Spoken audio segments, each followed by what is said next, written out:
सबसे important topic पे आते हैं कि डायरिया का उपचार हम घर पे कैसे करें। सबसे पहले सबसे इम्पोर्टेंट चीज़ पे आते हैं, वो है ORS। ORS यानी जीवन रक्षक घोल। ORS एक ऐसी चीज़ है जो आपके बच्चे के लिए लाइफ सेविंग होता है। अब ORS का बनाने का तरीका क्या है वो बहुत इंपॉर्टेंट है।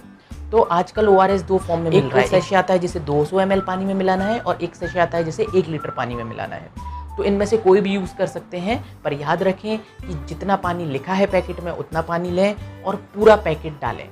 अब इसमें कहाँ गड़बड़ होती है, जब माँ बाप आधा पैकेट आधे पानी में या पानी ज़्यादा ले लेंगे, पाउडर कम करेंगे। अगर ऐसा होता है तो ORS के नमक का जो प्रोपोर्शन होता है नमक का, वो बिगड़ जाता है और हमारे बच्चे के शरीर में भी नमक का जो नॉर्मल प्रोपोर्शन है वो भी कम या ज़्यादा हो सकता है। तो इस चीज़ से बचें। ORS के पैकेट में जितना पानी लिखा है उतने ही पानी में पूरा पैकेट डालें। अगर ORS का घोल आपके पास नहीं है तो घर में इस विधि से आप ORS तैयार कर सकते हैं। एक और इम्पॉर्टेंट चीज़ है कि ORS हम कितना दें, तो आप उतना दें जितना बच्चा पी पा रहा है। यूजली 6 महीने से कम के बच्चे का रिकमेंडेशन है 50 ml, 6 महीने से 2 साल तक 100 ml के अराउंड, और उसके ऊपर यूजली 150-200 ml के अराउंड ORS आप दे सकते हैं।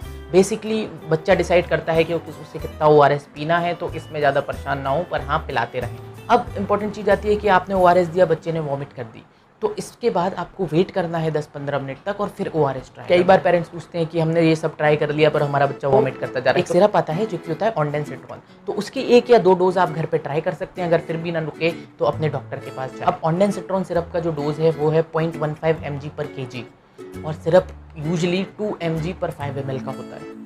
तो अगर 10 किलो का बच्चा है तो ऑलमोस्ट 1.5 mg होगा हमारा 3.5 से 4 ml में। तो आप इतना डोज 10 किलो बच्चे को दे सकते हैं। अब आते हैं कि ORS के बाद एक दवा होती है जिंक ड्रॉप्स, हमेशा प्रिस्क्राइब की जाती हैं डायरिया में, तो ये आप लेके रख सकते हैं। 6 महीने से कम का बच्चा है तो जिंक ड्रॉप आप 0.5 ml फॉर 14 डेज, और 6 महीने से ऊपर है तो 1 ml फॉर 14 डेज।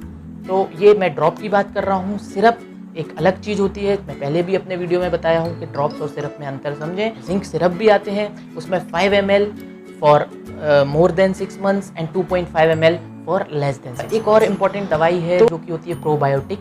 तो प्रोबायोटिक में काफ़ी पीडियाट्रिशियंस इवन प्रोबायोटिक्स का यूज़ करते हैं। रिसर्चेस भी हैं कि प्रोबायोटिक्स आर हेल्पफुल, लेकिन हर एक प्रोबायोटिक हेल्पफुल नहीं है। केवल 2 प्रोबायोटिक्स रिकमेंडेड हैं, एक है सैक्रोमाइसिस बोलाडी और एक है लैक्टोबैसिलस रैमनोसिस जीजी। तो ये वाले प्रोबायोटिक्स आप घर पे दे सकते हैं। तो ये हो गई दवाई की बात। अब आते हैं सबसे इंपॉर्टेंट चीज़, डाइट। पेरेंट्स सोचते हैं कि हमारे बच्चे को दस्त हो रहे हैं तो दूध बंद करते हैं, ब्रेस्ट फीडिंग बंद करते हैं। ऐसा बिल्कुल ना करें। ब्रेस्ट फीडिंग वैसे ही कंटिन्यू रहेगी जैसे पहले देना था। हाँ, आप डाइट में केला युक्त डाइट, थोड़ा कच्चा केला टाइप यूज़ कर सकते हैं डाइट में, जो दस्त में फ़ायदा करेगा। दूसरी चीज़ है दही या मठा, ये इस तरह के फ्लूइड दे सकते हैं अगर 6 महीने से ऊपर का बच्चा है तो। बाकी और क्या दे सकते हैं आप? चावल का पानी दे सकते हैं, दाल का पानी दे सकते हैं, सूप्स दे सकते हैं, नींबू की शिकंजी, नारियल का पानी दे सकते हैं, और ऑब्वियसली प्लेन वाटर तो आप दे ही सकते हैं। ये हो गई डाइट की बात।